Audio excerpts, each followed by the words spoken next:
All right, congratulations, Boomer Sooner. We got a victory.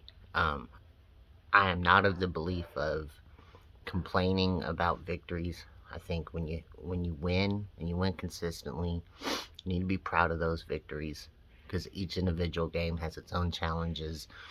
Um, it was interesting, that because let me tell you, because when I was growing up, I was divided between becoming a Tennessee Vols fan or an Oklahoma Sooners fan, just based off me living in Nashville, Tennessee, but my family traditionally following OU. Okay, so I was divided, but let me tell you, we haven't won more national championships than uh, Tennessee, but we have won more divisional titles than the Vols have in the SEC, obviously, and so it has been more enjoyable, obviously, to be an Oklahoma Sooners fan than it has been a Tennessee fan, and so people who um,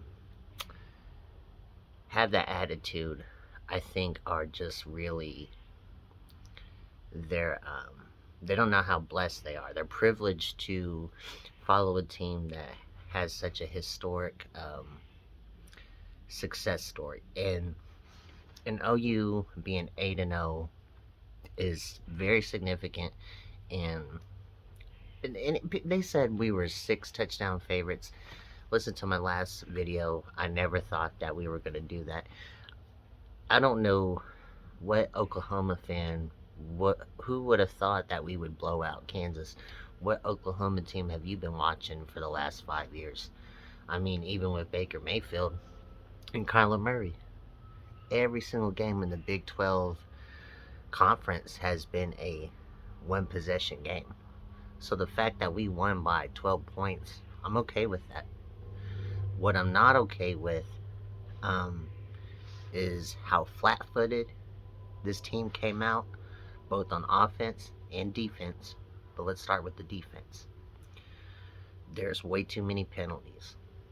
I, I understand there's some guys out in the secondary, and maybe those defensive linemen are trying really hard to get across that line of scrimmage, to get pressure on the quarterback, to take off pressure on their young corners. I can understand that. But guys, we got to play within the rules of the game. That was silly.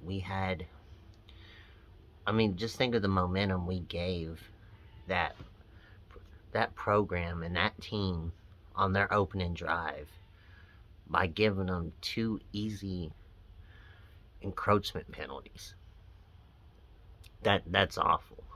Um, the other thing about that first drive that drove me crazy was the third down conversion. The first third down conversion. We had opening. I mean, you couldn't drop the first 2 plays any better. That's exactly what you wanted to see. We get the third down. They have soft coverage, and they convert a third and long. I'm sick and tired of the Oklahoma defense giving up third and longs. Like, teams not only do they convert third downs on them, but I think what is most um, disappointing for me is that they're not like third and ones. Okay, if a defense gives up third and one, third and two, it's like, man, that's hard. There's no reason why you aren't playing the sticks. There's no reason why you're giving up third and 12s, third and 7s, third and 8s, and for people who say it's because of the injuries, no, they've done this even at the beginning of the year. So that was disappointing. Although they did clean it up a little bit in the second half. Um, Obviously, Caleb Williams threw the interception. Um, and they didn't run the ball very well in the first half. And the first half ended 10-0. Okay. Now, I will say, Caleb Williams in this offense came out focused, prepared, and ready to attack after halftime. The only criticism on the first drive was obviously Jeremiah Hall almost lost us the possession there, and if he loses that possession, who really knows what we're talking about? That would have been a huge turnover at that point.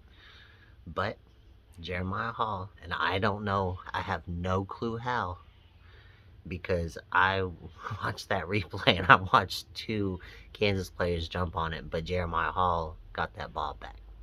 So that was okay, and then we scored, and then, man, can we talk about Trayvon West for a second? Trayvon West, how explosive is this kid? This is the second time he's made a huge play, and we've got to get him, find more opportunities, get him out there on the field. That was incredible, and it was so fast. It was lightning fast. Um, so Caleb Williams, I thought the offensive line played okay actually. Um, they didn't give a whole lot of running room to Kennedy Brooks early on. Um, and obviously at the end of the game, when Caleb Williams got his running game going, then obviously you saw Kennedy Brooks start to light their defense up. But for some reason, Caleb wasn't taking the ball early on, and Kennedy, they really honed in on him. They were able to get a lot of people in the box and kind of hit him early on. And there were some runs he had that he even Robert Griffin III talked about. He said, hey, there's a guy at his ankles. 9 times out of 10, Kennedy Brooks is going to break that shoestring tackle. And it was just that kind of game. Um, so, but overall, in the passing attack, I thought the offensive line did well. There was times where I saw Caleb Williams stand back there for 8-9 seconds, and then he even extended the play a little bit, and just nobody got open. That's crazy to me. Nobody got open. This is Kansas. So,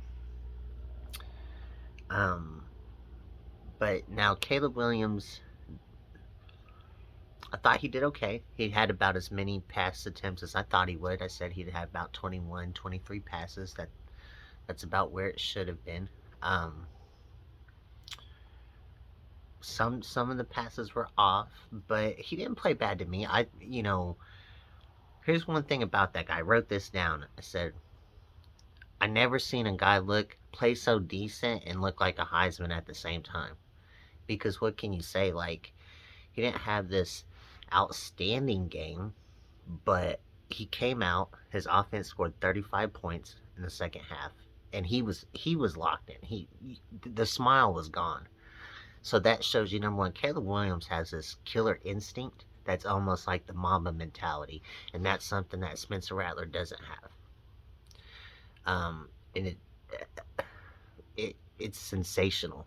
I mean, this kid is just prime time, and so there's obviously, again, another huge running score on 4th and 3, another 4th down run from Caleb Williams, and he just takes off for a touchdown. He looked good, and I was happy to see Hazelwood get another touchdown. They played a really clean half offensively. And I was really happy to see Eric Gray get featured in the attack today. That was nice, and he really contributed in a nice way today. Who I would have liked to have seen get more targets. I would like to have seen Stogner get a little more targets. And I would have liked to have seen Braden Willis a little bit more. But there's so many guys on Oklahoma that it's kind of like, how do you get everybody involved? And that's the problem, because it's not like you have this one outstanding receiver who is like a Megatron and he's just like a man among children. You have good kids playing good kids, and what's Oklahoma has on offense is a volume of good athletes and good players. but you got to figure out how to get about 12 to 13 players involved, you know. And I know Mario Williams was out of this game, but theoretically, you got Mario Williams, you got Hazelwood, you got Mims, you got Stogner, you got Braden Willis, you got Eric Gray. I mean, there's so many people, Drake Stoops, that you have to get touches on the ball, and it's hard to know when to feature one player versus getting everybody involved. But I did like the fact that at least for a couple of drives, Eric Gray was he was featured a little bit, and I really like his contributions to his team. Let's talk about another Tennessee transfer, Key Lawrence. I thought he was one of the few bright spots on this defense.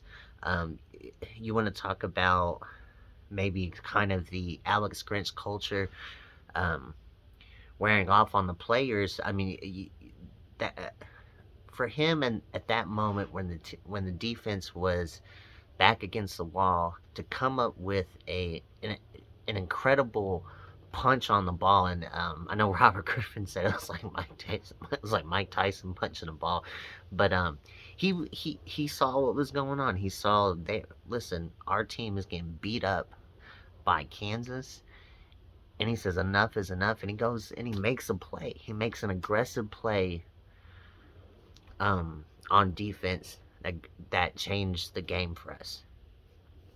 So I like both their contributions. Obviously Asamoah and Nick Benito.